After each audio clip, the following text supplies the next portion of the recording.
Halo semuanya, kembali lagi di channel Raja Galba ya. Nah, di video kali ini ada kabar yang sangat mengejutkan sekali di dunia perpinjolan. Jadi, kepala OJK dan satu pinjol legal OJK itu digugat oleh 40 orang ya.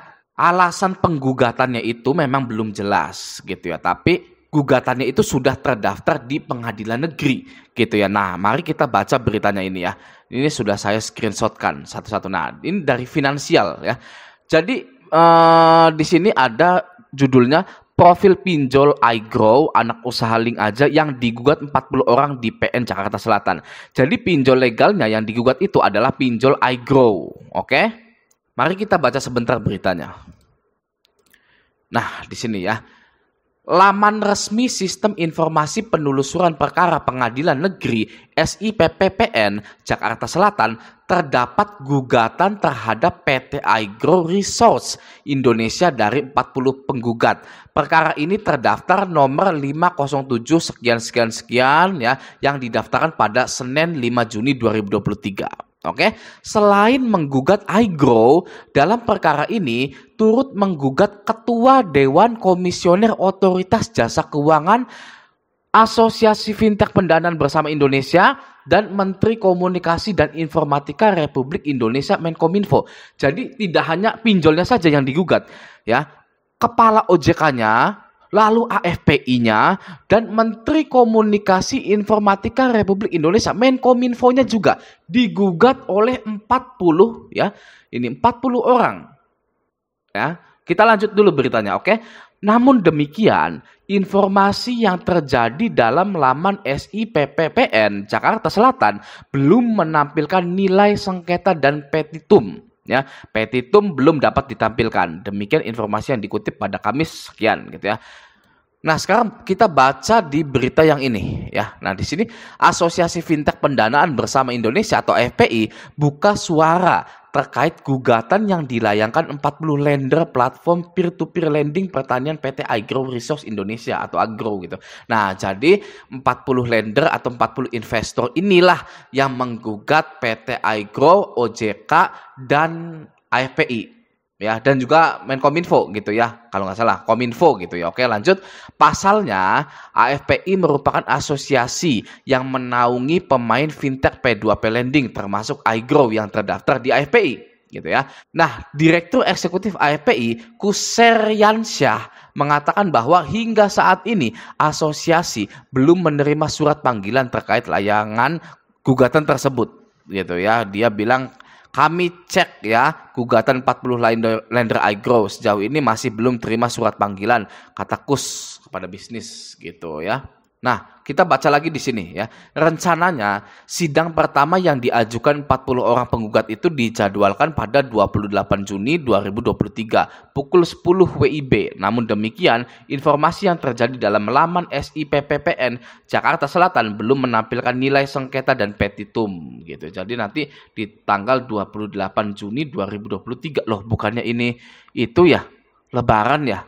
Oh, Lebaran 29 ya. Itu sehari sebelum Lebaran gitu. Oke, sidangnya dimulai gitu ya. Oke. Nah, di sini ya, ini salah satu permasalahannya gitu ya. Perusahaan yang dimiliki oleh Fintech Karya Nusantara Link Aja, Andreas Senjaya, dan Jim Oklahoma ini mencatatkan kredit yang dapat diselesaikan paling lama 90 hari mencapai 53,44%. Artinya sekitar 46,66% berada dalam kondisi macet atau telah lewat jatuh tempo pembayaran 90 hari sejak berdiri. Gitu ya. Sejak berdiri, perusahaan telah mengucurkan pendanaan senilai 681,8 miliar gitu. Dana tersebut disalurkan untuk 1057 peminjam, sedangkan pada tahun berjalan total dana yang disalurkan 7,1 miliar gitu. Jadi lagi-lagi ya permasalahannya adalah karena banyaknya kredit yang macet gitu ya di iGrow ini gitu. Jadi apa yang bisa kita petik dari hal ini ya, saya tidak mau jauh-jauh membicarakan tentang iGrow atau kepala OJK yang dituntut, AFPI yang digugat gitu ya, dan lain-lain. Saya tidak mau.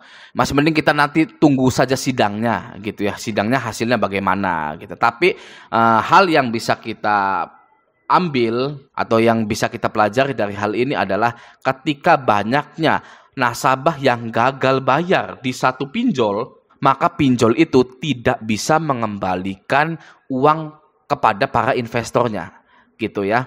Nah, artinya jika kita semua pengen pinjol-pinjol ini musnah di Indonesia karena sudah makan korban, ada yang mengakhiri hidupnya, gitu ya. Ada yang bercerai, ada yang menjual hartanya sampai nangis-nangis, ya. Maka dari itu kita semua harus gagal bayar. Ya, itu adalah jalan yang menyakitkan, ya, yang menakutkan mungkin untuk sebagian orang, gitu ya. Tapi jalan itu memang harus ditempuh, gitu loh, untuk menghilangkan pinjol-pinjol di Indonesia ini, gitu. Tanpa adanya gerakan gagal bayar massal itu tetap saja, ya, pinjol itu akan terus ada, gitu ya. Jadi gagal bayar nasional itu harus berjalan, gitu ya. Bang, gimana sih caranya biar berani gagal bayar di pinjol? Bahkan pinjolnya itu pinjol-pinjol yang besar, gitu ya. Gimana bang caranya, gitu. Nah, sebenarnya sepele, ya, sangat simpel sekali. Anda cukup mengetahui bahwa gagal bayar berapapun di pinjol itu tidak akan Anda itu bisa dipenjara. Oke ya. Jadi hutang piutang itu masuknya ke ranah perdata, bukan ke ranah pidana, ya. Nah, dari situ pun ya sebenarnya harusnya Anda sudah berani. Kalau masalah kondar dihubungi, nomor telepon kantor dihubungi, gitu ya. Ya Anda urus sendiri sebenarnya. Ya Anda tinggal jujur, iya saya terjerat pinjol, kasih waktu saya 3 bulan.